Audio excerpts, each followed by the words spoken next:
WhatsApp guys, और इस video में हम एक सिंपल कैलकुलेटर बनाने वाले हैं पाइथन में इफ़ एल्स स्टेटमेंट यूज़ करके। हाँ, इफ़ और एल्स लैडर को यूज़ करके।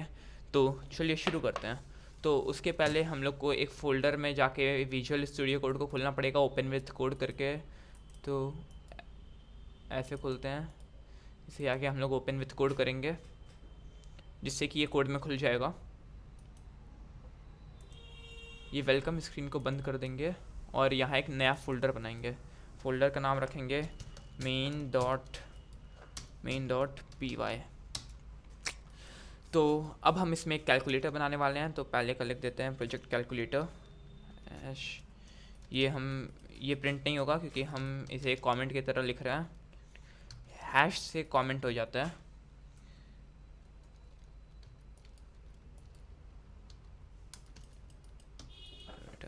अगर आपको हैश से करने में तकलीफ़ है तो आप अपना कंट्रोल और स्लैश को दबा के कैलकुलेटर डाल सकते हैं और हटा सकते हैं। तो आप प्रिंट कैलकुलेटर लिख दीजिए और उसके बाद आपको इफ़ और एल्स स्टेटमेंट से लिखना है। तो पहले हम एक वेरिएबल बना लेते हैं ए नाम का। ए equals to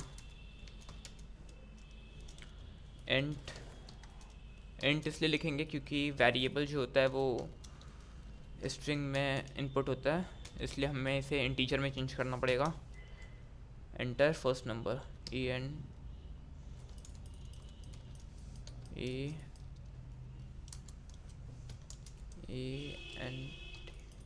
enter first number number, और फिर हम इसे रेप्लिकेट कर लेंगे कंट्रोल सी करके, कंट्रोल बी।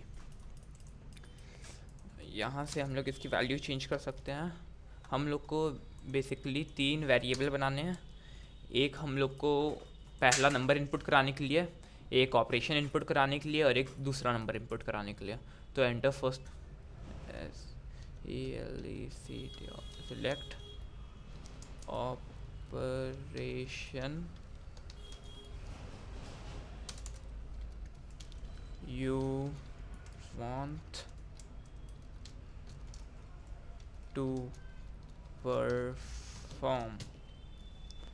perform अरे कैप्स लॉक दब गया। Select operation you want to perform। फिर हम लोग लिखेंगे बैकस्लैश n, लिख देते हैं कि नेक्स्ट लाइन में आ जाए बैकस्लैश n 1।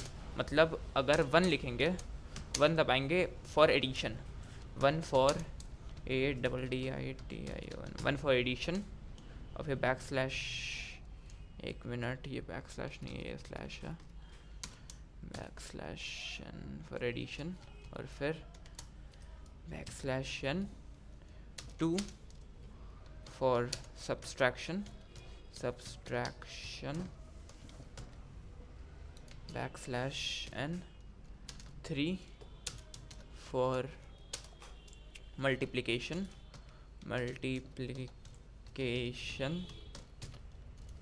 बैकस्लैश, एक minute, backslash n 4 for division, for DIVISION division. और फिर हम लोग यहाँ लिखेंगे enter your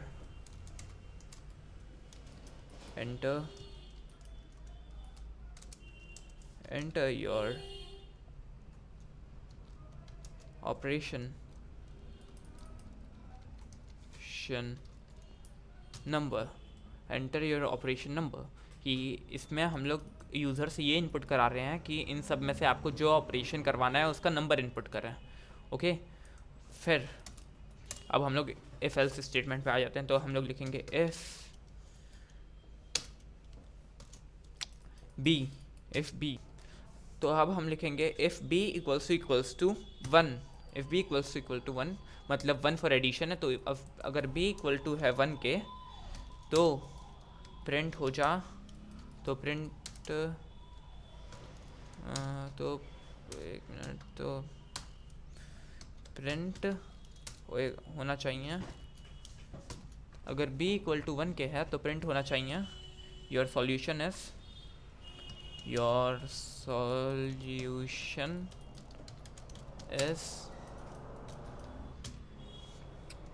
a plus C.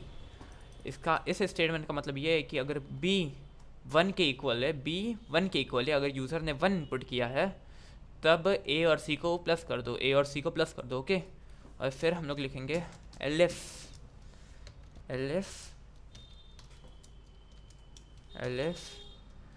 b equal to 2, then अगर b इक्वल्स टू 2 के, then print equals to your solution is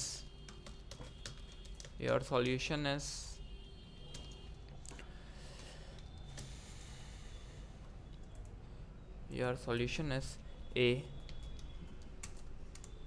minus c, और फिर elif b equals to 3, then print your solution is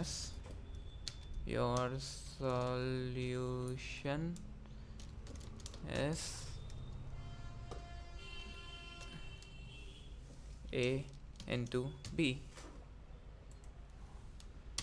और elif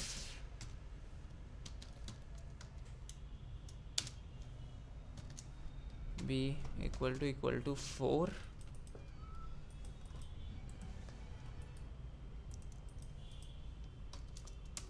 print your solution is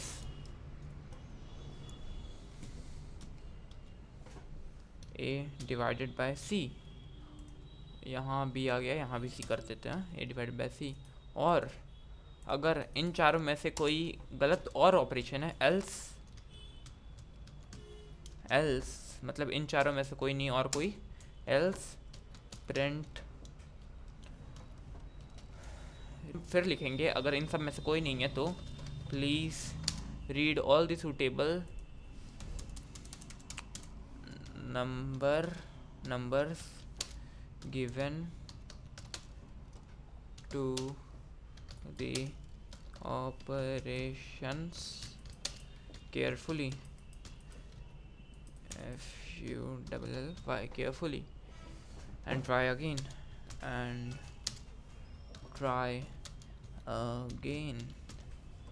तो एक और bar code को check कर लेते हैं। एंटर फर्स्ट नंबर है, मैं आपको एक बार कोड की समरी बता देता हूँ। इनपुट फर्स्ट नंबर, मैं यहाँ से यूज़र से इनपुट ले रहा हूँ पहला नंबर, और फिर उसे मैं प्रिंट करके दे रहा हूँ कि select operation you want to perform, कि तुम्हें कौन सा ऑपरेशन परफॉर्म करना है। 1 लिखो अगर तुम्हें एडिशन करना है, 2 लिखो अगर तुम्हें सब्सट्रैक्शन करना है, 3 लिखो तुम्हें मल्टीप्लिकेशन करना है, और 4 लिखो तुम्हें डिवीज़न करना है। तो बी में वो अपना 1 2 3 4 लिखेगा कि उसे कौन सा ऑपरेशन करना है। सी में वह इनपुट करेगा अपना दूसरा नंबर, पहले इनपुट ए में इनपुट किया था, दूसरा नंबर सी में। और एफ में लिख रहा हूँ अगर बी 1 है तो एडिशन होगा, अगर बी 2 है तो डिवीज़न होगा, तो माइनस होगा, अगर बी सी है, अगर बी 3 है तो मल्टीप्लिकेशन होगा, और बी 4 है तो डिवीज़न होगा।